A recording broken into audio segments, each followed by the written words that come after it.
Compliment number 3. Mike, the creative genius that you have tucked away in your cortex is so valuable, I would recommend selling little chunks of it in place of diamonds and jewelry. Because as everyone knows, being wealthy is better than being smart. Super duper secret symbol of the League of Butt Kickery montages on Monday. Don't forget it, Montage Monday. Send your submissions to itstheprogram@gmail.com.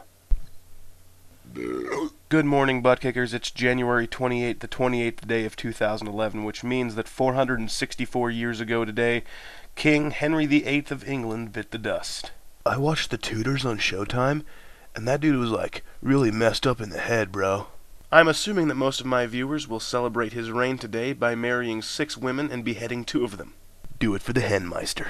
So I was going to talk about my award show again today, but I realized that that would be 4 videos about award shows in a row, and yeah, no thanks.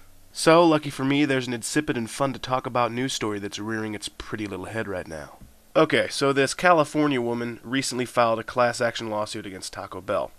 She claims that Taco Bell's seasoned beef cannot, in fact, legally be called beef. It must be called taco meat mixture. She claims that experiments of hers show that the meat from Taco Bell is only 35% beef, and in order for the USDA to allow something to be legally called beef, it must be at least 40%. The president of Taco Bell, Greg Creed, is gearing up to countersue, saying that this person wants merely to sully the reputation of Taco Bell, and that their beef is actually 88% beef, more than double the USDA standard. Now, I always thought there was a subliminal message in Taco Bell commercials. They tell you near the end of all their commercials what their meat actually is. You know, when the bell goes, dung. For those of you with a highly cramped vocabulary, dung means poop. But I kid, Taco Bell. Please don't sue me. Might I say that the grease that pools in the bottom of my chalupa is scrumptious.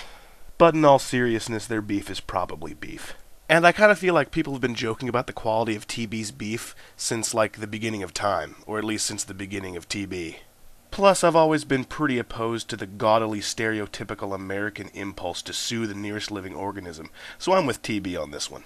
I mean, they're not selling fine cuisine, okay? They're selling fast, cheap, and unhealthy food to a nation that loves that kind of stuff.